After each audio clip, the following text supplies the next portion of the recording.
Good morning, everyone. Happy St. Patrick's Day. I'm still missing you. And this morning I realized that a few weeks ago I had bought this green headband and it had like a hat that sat right there that was green. And I was going to wear it at school today.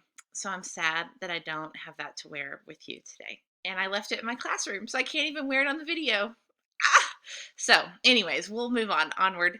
So it is pouring down rain out here down here in Nashville, and I'm just, you know what? I'm grateful that I don't have to get out and drive in the rain.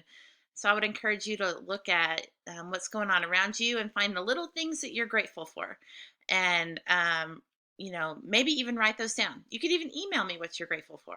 I would love to hear that. And so here's a couple things for you. Let me switch my screen over.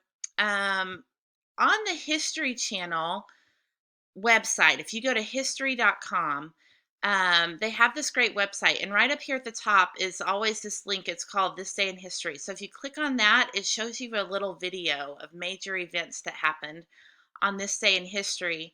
And I think it's really, really interesting. And of course, today marks the death of Saint Patrick. And so, Saint Patrick, you remember we talked about him when we were in our Europe unit. He was the one who, when they were spreading Christianity all over Europe, he is the one that actually took Christianity to Ireland. And Ireland was a very non religious place at that time. And he actually took Christianity there and spread it all throughout Ireland. And so that's why he's famous and well known. And now we have a holiday to celebrate him. And so there's even parades. Who knew? St. Patrick, thank you. So here's what you need to do for social studies today. Make sure you finish the article from yesterday about the Mongols. If you cannot find that article or you're having trouble with all of this, will you please email me and I will help you with that. So I wanted you to get a sheet of paper and just write your answers down on the sheet of paper, those four questions from yesterday. And then today I'm going to have you write a little thing. Okay, so here's what I want you to think about. I want you to think back about the Black Death. Now, I know a lot of you really loved studying that. And so if you remember the Black Death, here's a little map.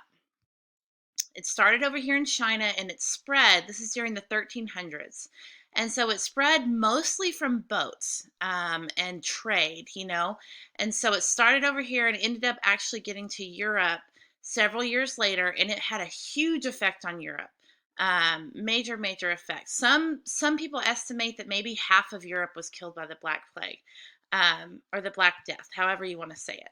And so even, here's the picture of the doctor from that time period, how the doctors would dress.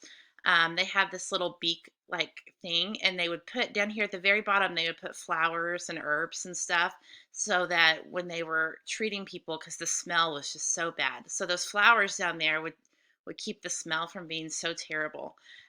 We can only hope that our doctors during the coronavirus will start wearing these beaks again, because I think that would be amazing.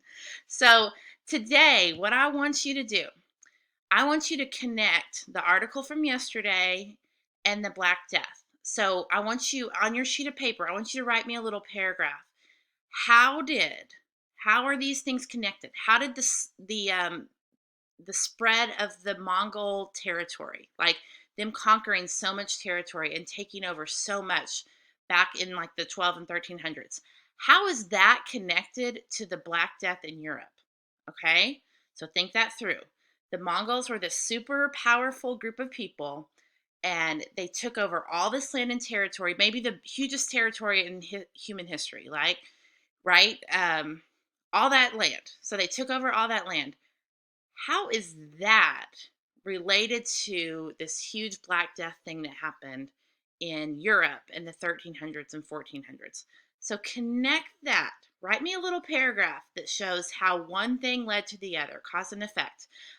If you're having trouble with that, look back on the article from yesterday. See what you can find there. You can definitely email me with questions, or if you want to email me your paragraph and I can give you my thoughts on it, that's great too. So, anyways, write the little paragraph under your answers from yesterday, and I will talk to you tomorrow. Our winner yesterday on the questions was Lauren Johnson. Woo! I'm so excited for you, Lauren. You have a prize coming your way soon when I can actually get out of the house and go buy one. I love y'all. I will talk to you later on. Bye.